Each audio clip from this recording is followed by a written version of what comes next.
everyone. Welcome to our CenterMap NEET YouTube channel. So, நம்ம 10th foundation course தான் வந்து பார்த்துட்டு இருக்கோம். So, last lectureல என்ன பார்த்தோம்னா how do organism reproduceல modes of asexual reproduction பார்த்தோம். So, அதோட continuationலாம் இந்த lectureலயும் வந்து பார்க்க போறோம். So, lecture number 3 அதோட continuation தான் ஓகேங்களா. So last lecture வந்து fragmentation வரைக்கும் பார்த்திருந்தோம். fragmentation, regeneration அதெல்லாம் பார்த்திருந்தோம். So இன்னைக்கு பார்க்க போறது என்ன அப்படின்னா budding. So budding னா என்னன்னா which is also a type of asexual reproduction. It is a type of asexual reproduction. Asexual reproduction னா நமக்கு தெரியும் தானப்பா. இங்க என்னது only single parent தான் வந்து involve ஆவாங்க. ஓகேங்களா? அப்ப அந்த சிங்கிள் பேரண்ட் இன்வால்வ் ஆகுறப்ப நம்ம என்ன சொல்லியிருந்தோம், எந்த வேரியேஷன்ஸும் இங்க கிடைக்க மாட்டாங்க. அதாவது செக்ஷுவல் ரீப்ரொடக்ஷன்ல நமக்கு வேரியேஷன்ஸ் இருக்கும், பட் ஏசெக்ஷுவல் ரீப்ரொடக்ஷன்ல சிங்கிள் பேரண்ட் தாங்கிறதுனால எக்ஸாக்டா அவங்க எப்படி இருக்காங்களோ பேரண்ட் அதே மாதிரி தான் டாட்டர் செல்ஸும் வந்து இருப்பாங்க. ஓகேங்களா? So here it is a type of asexual reproduction where a new individual develops as a small outgrowth on the parent organism. உங்களுக்கு வந்து இதுதான் ஹைட்ரா அப்படின்னு நீங்க எடுத்துக்கிறப்ப எப்படி இருக்கும்னா, ஜஸ்ட் இதுதான் பேரண்ட் அப்படின்னா இது வந்து உங்களுக்கு ஒரு ஸ்மால் அவுட் க்ரோத் வந்து டெவலப் ஆகும். அப்புறம் இந்த பட் என்ன ஆகும், இந்த பட் வந்து ஃபுல்லா டெவலப் ஆகிட்டு ஃபைனலா உங்களுக்கு என்ன ஆகும்னா மெச்சூர் ஆனதுக்கு அப்புறம் ஃபால் ஆஃப் ஆயிடும். So organisms such as Hydra use regenerative cells for reproduction in the process of budding. So buddingல வந்து regenerative cells வந்து reproductionல வந்து யூஸ் பண்றாங்க. So buddingல ஓகேங்களா. Then a bud forms on the parent hydra due to repeated cell division. இது parent hydraல குட்டியா ஒரு bud வந்து form ஆவாங்க. ஓகேங்களா. Then the bud grows gradually, developing tentacles and mouth. So bud என்ன ஆவாங்க, ஃபுல்லா வந்து grow ஆயிட்டே இருப்பாங்க. கிராஜுவலா வந்து grow ஆகுறப்ப அதுல வந்து டென்டக்கிள்ஸும் மவுத்தும் வந்து டெவலப் ஆகுறாங்க. தென் ஒன்ஸ் ஃபுல்லி டெவலப் ஆயிட்டாங்க அப்படின்னா it detaches from the parent and becomes an independent organism. So parent கிட்ட இருந்து டிட்டாச் ஆகி செப்பரேட் ஆயிடுவாங்க. டிட்டாச்னா ஒன்றும் இல்லை, பேரண்ட்ஸ் கிட்ட இருந்து நம்ம செப்பரேட் ஆகி நியூ இண்டிவிஜுவல் ஆர்கானிசமா வந்து டெவலப் ஆவாங்க. ஓகேங்களா? ஸோ அதோட டயக்ராம் தான் நம்ம வந்து பார்க்க போறோம். ஸோ இங்க பாருங்க, இதுதான் வந்து பேரண்ட் ஹைட்ரா. இப்போ இந்த பேரண்ட் ஹைட்ரா என்ன பண்றாங்க, ஸோ நெக்ஸ்ட் பாத்தீங்கன்னா இதுல டெவலப்பிங் பட். ஸோ இங்க பாக்குறீங்க குட்டியா இங்க வந்து டெவலப் ஆயிட்டு இருக்கு. ஓகேங்களா? ஸ்டார்ட் ஆகுது இந்த பட் வந்து, இந்த பட் வந்து உங்களுக்கு இங்க ஸ்டார்ட் ஆகுது, இங்க அப்படியே கொஞ்சம் கொஞ்சமா டெவலப் ஆயிட்டு இருக்கு. ஓகேங்களா? தென் ஃபைனலா பாருங்க நியூ பட் வந்து கொஞ்சம் நல்லாவே க்ரோ ஆயிடுச்சு, ஃபுல்லா மெச்சூர்ட் ஆகி நல்லாவே வந்து க்ரோ ஆயிட்டாங்க. ஸோ லாஸ்ட் ஸ்டெப் என்னன்னா நியூ ஹைட்ரா வந்து இது ஃபுல்லா டெவலப் ஆயிட்டனால it will detach from the parent and it will develop as a new one. ஓகேங்களா? இதுதான் என்னன்னா budding in new hydra. So பட்டிங்ல நீங்க ஞாபகம் வச்சுக்கிறது it is a type of asexual reproduction. Then இந்த பட் வந்து due to repeated cell division this bud is growing. பேரண்ட்லயே தான் வந்து க்ரோ ஆவாங்க. ஃபுல்லா கம்ப்ளீட் ஆனதுக்கு அப்புறம் பேரண்ட்ல இருந்து செப்பரேட் ஆகி நியூ இண்டிவிஜுவலா டெவலப் ஆவாங்க. அவ்வளவுதான்.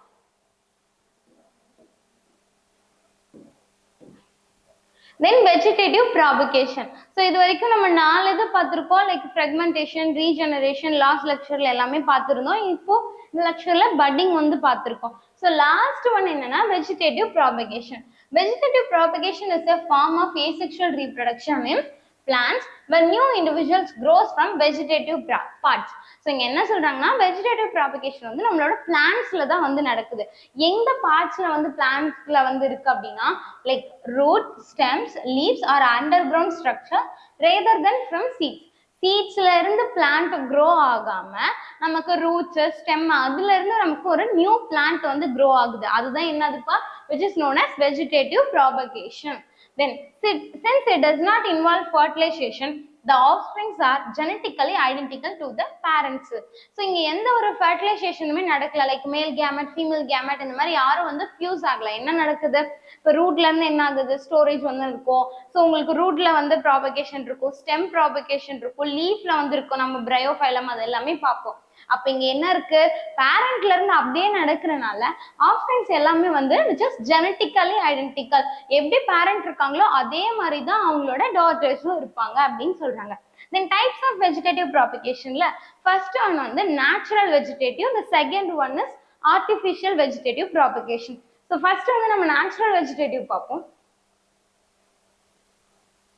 So natural vegetative propagation. Many plants have evolved structure that help them reproduce without seeds. These structures store nutrients and generate new shoots under favorable conditions. So நமக்கு தெரியும் அப்பயே பார்த்தோம்லப்பா ஃபியூஷன் லைக் ஃபர்டிலைசேஷன் இல்லாம தான் without the involvement of seeds. ஓகேங்களா? இப்போ இந்த structures எல்லாமே என்ன பண்றாங்க அப்படின்னா they are storing the nutrients. So the structure will store nutrients and generate the new shoots and அதோட ஃபேவரபிள் கண்டிஷன்ஸ் வரப்ப இது எல்லாமே growth வந்து நடக்கும் அப்படின்னு சொல்றாங்க.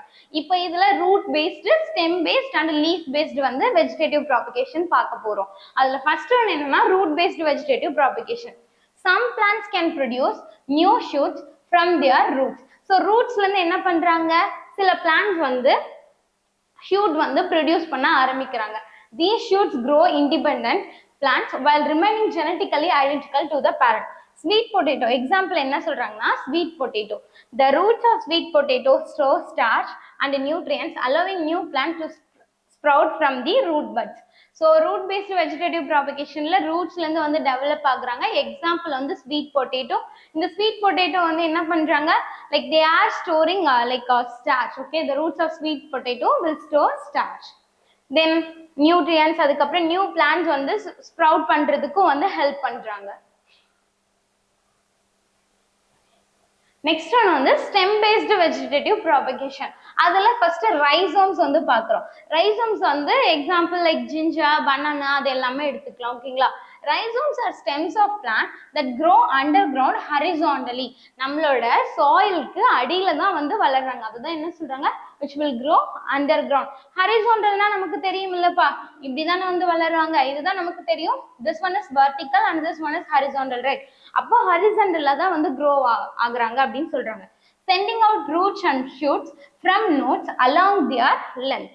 They serve various functions including storing energy resource, vegetative reproduction and helping plants spread across the soil. So rhizomes are characteristics of many plant species. Examples சொல்றாங்க grasses, ferns and some flowering plants and also ginger. ஓகேங்களா? So இப்போ ரைசோம்ஸ் வந்து உங்களுக்கு எங்க develop ஆகுறாங்க அப்படின்னா under ground ஸ்டெம்ல தான். So உங்களுக்கு இமேஜ் வந்து காட்டுறேன், ஸோ உங்களுக்கு இன்னும் ஈஸியா வந்து தெரியும். So ginger plants propagate through rhizomes which are underground stems that produce new shoots and roots. So இங்க பாருங்க ஜிஞ்சர் நமக்கு எப்பயுமே எப்படிப்பா இருக்கும், சாயிலுக்கு அடியில தானே நமக்கு ஜிஞ்சர் வந்து பிளான்ட் க்ரோ ஆக ஆரம்பிக்கும். இப்போ இந்த ஜிஞ்சர் நீங்க வைக்கிறப்ப எப்படி இருக்கும், இந்த மாதிரி குட்டி குட்டி ரைசோம்ஸா வந்து டெவலப் ஆக ஆரம்பிக்கும். இந்த ரைசோம்ஸ்ல இருந்து என்ன ஆகும், எகெயின் எனக்கு நியூ பிளான்ட் வந்து டெவலப் ஆகாங்க. உங்களுக்கு லீஃப் மட்டும் வெளியே தெரியும், த ரிமைனிங் எல்லாமே உங்களுக்கு எப்படி இருக்கும், அது எல்லாமே இன்சைட் த சாயில் மட்டும் தான் இருக்கும். அதே மாதிரி இன்னொன்று என்னன்னா இது எல்லாமே ஹரிசாண்டலா தான் வந்து க்ரோ ஆகுது. ஓகேங்களா? So it is also one of the example for ரைசோம்ஸ்.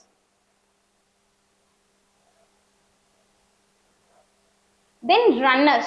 Runners also known as stolons. Runners வந்து நம்ம என்னன்னு சொல்லுவோம்னா stolons னு சொல்லுவோம், which is also a type of vegetative propagule. Okay, a plant structure that capable of giving rise to new offspring that are horizontal stems that grow above the ground, allowing for asexual reproduction through the formation of new plants at nodes along the runner. So நம்ம அங்க என்ன பார்த்தோம் அப்படின்னா ரைசோம்ஸ்க்கும் அதுவுமே under கிரவுண்ட்ல தான் வந்து ஃபுல்லா டெவலப் ஆகுறாங்க. இங்கேயும் என்ன சொல்றாங்க அப்படின்னா they will grow above the ground and allow asexual. நமக்கு தெரியும் வெஜிடேட்டிவ் ப்ராபகேஷன் asexual தான். இங்க எக்ஸாம்பிள் ஸ்ட்ராபெரி கிராஸ் கொடுத்துருக்காங்க. ஸோ இங்க பாருங்க இது ஸ்ட்ராபெரி தான். இப்போ இவங்க என்ன பண்றாங்க, ஜஸ்ட் இங்க இருந்து இன்னொரு இது வந்து ஸ்டெம் அப்படி இங்க போகுது, அதுக்கப்புறம் நெக்ஸ்ட் நியூ பிளான்ட் வந்து அதுல இருந்து க்ரோ ஆயிட்டே இருக்காங்க, தென் ரூட்ஸுமே வந்து ஃபார்ம் ஆகுது. ஸோ எக்ஸாம்பிள் என்னன்னா ஸ்ட்ராபெரி அண்ட் கிராஸ் இது எல்லாமே வந்து நமக்கு above the soil only it will takes place, but for rhizome it is underground. Then வந்து bulbs. நம்மளோட ஆனியன் தப்பா சொல்றாங்க. Example bulbs are underground food storage organ found in some plants consisting of a central shoot surrounded by layers of modified leaves. So இங்க பாருங்க நமக்கு இங்க onion வந்து தெரியுதா, இது எல்லாமே என்ன சொல்றாங்கன்னா அட்வென்டிஷியஸ் ரூட்ஸ் அப்படின்னு சொல்றாங்க. So tap root system, adventitious root system அந்த மாதிரி இருக்கும். டேப் ரூட்னா நமக்கு ஒரு மெயின் ரூட் இருக்கும், அதுல இருந்து இப்படி நமக்கு லைக் இந்த பிரான்ச்சஸ்லாம் இருக்கும். பட் அட்வென்டிஷியஸ்னா இங்க மெயின் ரூட் வந்து கிடையாது. ஓகேங்களா? ஸோ இங்க பாருங்க இது எல்லாமே தான் என்ன ஆகுதுன்னா மாடிஃபைடு லீவ்ஸ்.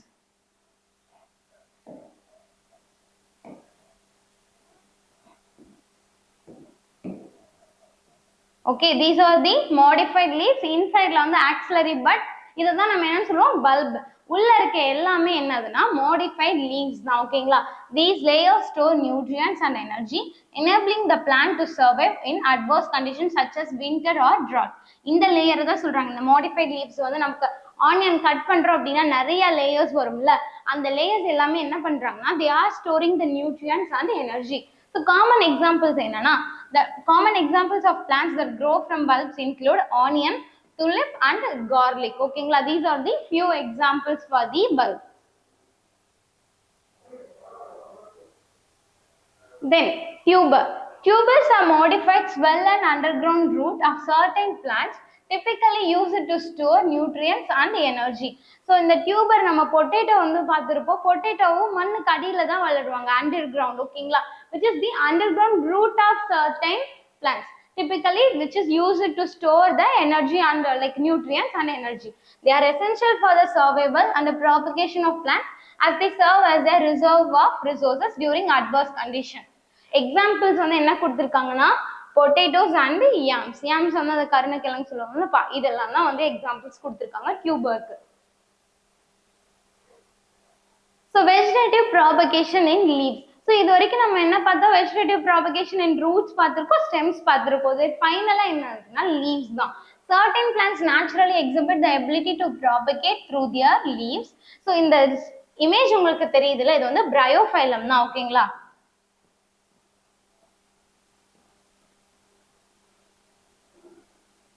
இந்த bryophyllum லீஃப்ல வந்து எப்படி இருக்குன்னா, இதோட எட்ஜ்ல பாருங்க ஃபுல்லாவே லீஃப் வந்து டெவலப் ஆக ஆரம்பிக்கிறாங்க. இது என்ன பண்ணுவாங்கன்னா, இங்க இந்த லீஃப் வந்து அப்படியே வந்து சாயில்ல வந்து fall ஆகுவாங்க.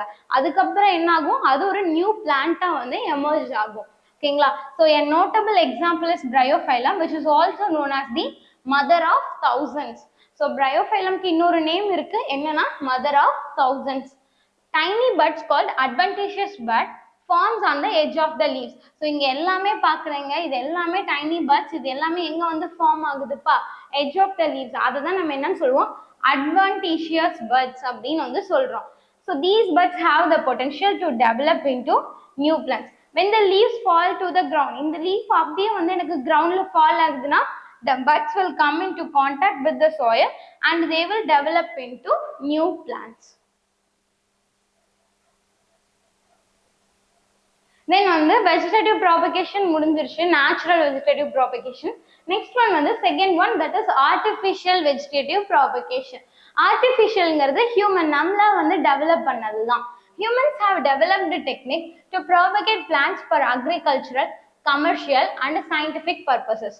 These include, first one என்னன்னு சொல்றாங்கன்னா cutting. Cutting அப்படின்னு சொல்றப்ப போர்ஷன் ஆஃப் ஒரு ஸ்டெம்மோட போர்ஷனோ இல்ல லீஃபோட போர்ஷனோ நம்ம வந்து எடுக்கிறோம். Example rose or hibiscus. So ரோஸ்ல இருந்து நீங்க ஒரு ஸ்டெம் மட்டும் எடுக்கிறீங்க, அந்த ஸ்டெம்மை தனியா நம்ம என்ன பண்ணுவோம் அப்படின்னா சாயில்ல வந்து வச்சு கொஞ்ச நாள் வந்து க்ரோ ஆகும். அந்த ஸ்டெம்ல இருந்து என்ன ஆகும், ஒரு நியூ பிளான்ட் வந்து அரைஸ் ஆகும். அதுதான் என்னன்னு சொல்லுவோம், cutting. A portion of stem or leaf is planted to grow a new plant. Example, rose, hibiscus. செம்பருத்திலேயே அதே தான். நீங்க நல்லா வந்து கொஞ்சம் மொத்தமா இருக்கிறத வந்து எடுத்து நீங்க அதோட ஸ்டெம்மை வந்து சாயில்ல வைக்கிறீங்க அப்படின்னா அதுல இருந்து நியூவா வந்து லீவ்ஸ் எல்லாமே வந்து அரைஸ் ஆகும். தென் உங்களுக்கு ஒரு நியூ பிளான்ட்டாவே டெவலப் ஆவாங்க. தென் கிராஃப்டிங்.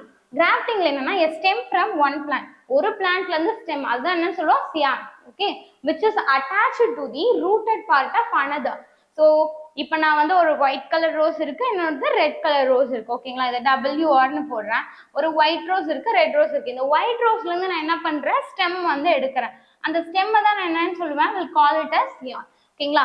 இப்போ இந்த ரெட் ரோஸ் அது அப்படியே தான் இருக்கு, இதோட ஸ்டெம் எடுத்துட்டு போய் ரெட் ரோஸ்ல போயிட்டு நான் வைக்கிறேன். அப்படி வைக்கிறப்ப நமக்கு தேவைங்கிற ஜீனை வந்து நம்ம உருவாக்கிக்கலாம். ஓகேங்களா? So a stem from one plant is attached to the rooted part of another, that is stalk, to combine the desirable traits. Example, mango, apple எல்லாமே கொடுத்துருக்காங்க. ஸோ இந்த கிராஃப்டிங் வந்து நீங்க ரோஸ்லயுமே வந்து பண்ணலாம். ஓகேங்களா? அப்போ உங்களுக்கு என்ன ஆகும், இதுல இருந்து இந்த ஒயிட்ல இருந்து இந்த ரெட் ரோஸ்ல போயிட்டு நீங்க மிங்கிள் பண்றீங்க. அப்ப என்ன ஆகும், இதுல உங்களுக்கு ரெட் கலரும் கிடைக்கும் and also you will get the white color flower. Then final one is layering. A stem or branch is bent and covered with soil while still attached to the parent plant, encouraging the root growth. Example, jasmine and strawberry. So நம்ம first ஸ்ட்ராபெரியில runner பார்த்தோம். இப்போ இங்க என்ன சொல்றாங்க, layering வந்து jasmine நம்ம மல்லிப்பூ செடியிலுமே எப்படி இருக்கும்னாப்பா, ஜஸ்ட் அந்த மல்லிப்பூ செடி நல்லா வளர்ந்துரும். அதுல இருந்து ஜஸ்ட் நீங்க என்ன பண்ணும், ஒரே ஒரு ஸ்டெம்மை மட்டும் பெண்ட் பண்ணி அதுல சாயில் போட்டுருவீங்க. இதுதான் ஸ்டெம் அப்படின்னா இந்த ஸ்டெம்மை நான் இப்படி பெண்ட் பண்ணி இது ஃபுல்லா நான் சாயில் போட்டுறேன். இந்த சாயில் போட்டதுக்கு அப்புறம் என்ன ஆகும்னா இந்த ரீஜன்ல இருந்து எனக்கு ஃபுல்லாவே ரூட்ஸ் வந்து டெவலப் ஆகும். ஒன்ஸ் ரூட்ஸ் எனக்கு டெவலப் பண்ணாலே என்ன ஆகும், ஒரு நியூ பிளான்ட் வந்து இதுல இருந்து எமர்ஜ் ஆகுறாங்கன்னு அர்த்தம். ஓகேங்களா? அப்ப எனக்கு இது ஒரு நியூ பிளான்ட், இது வந்து ஆல்ரெடி இருந்தது எக்ஸிஸ்டிங் பிளான்ட். இப்போ இதுல இருந்து இந்த ஸ்டெம்மை நான் வந்து பெண்ட் பண்றேன், தென் சாயில் போட்டுறேன், இதுக்கு ரூட்ஸ் டெவலப் ஆகுறாங்க, எனக்கு இன்னொரு நியூ பிளான்ட் வந்து கிடைக்கிறாங்க. ஓகேங்களா? this one is new, this one is the existent. So total இப்ப எனக்கு ரெண்டு பிளான்ட் வந்துருச்சா. So this is also one technique which is layering.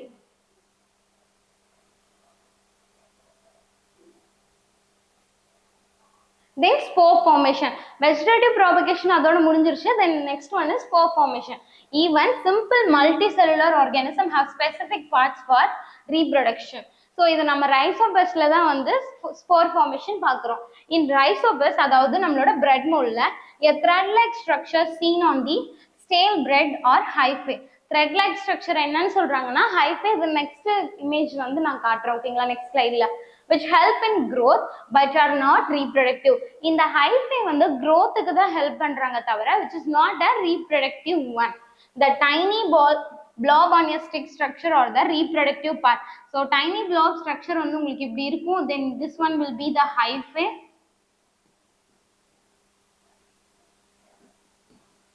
And this will be the sporangia. இந்த ஸ்பொராஞ்சியாக்குள்ள என்ன இருக்குன்னாப்பா ஸ்போர்ஸ் வந்து பிரசன்ட் ஆயிருப்பாங்க. ஓகேங்களா?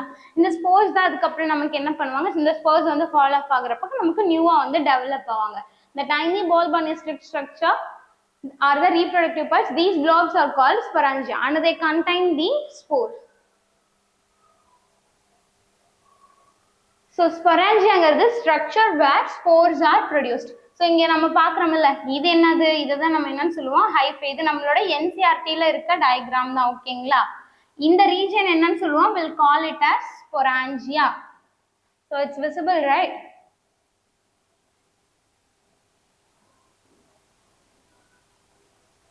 Then இந்த ஸ்பொராஞ்சியாக்கு இன்சைட் இருக்கு பாருங்க, இதெல்லாம் தான் என்னன்னு சொல்லுவோம், we'll call it as spores.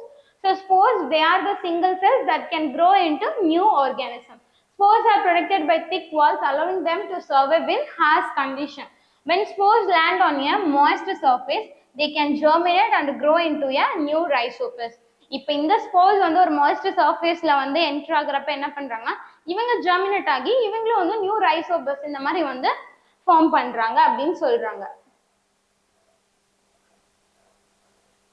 So அதோட அவ்வளோதான்ப்பா. இந்த வீடியோவில் நம்ம என்ன பார்த்துருக்கோம்னா பட்டிங் அண்ட் வெஜிடேட்டிவ் ப்ராபகேஷன், ஃபைனலாக வந்து ஸ்போர் ஃபார்மேஷன் பார்த்துருக்கோம். ஓகேங்களா? So if you have any doubt, so comment பாக்ஸில் வந்து தாராளமாக வந்து போடுங்க. we will reply to this. Okay? Thank you everyone. Send a map. You dare to dream, we care to accomplish.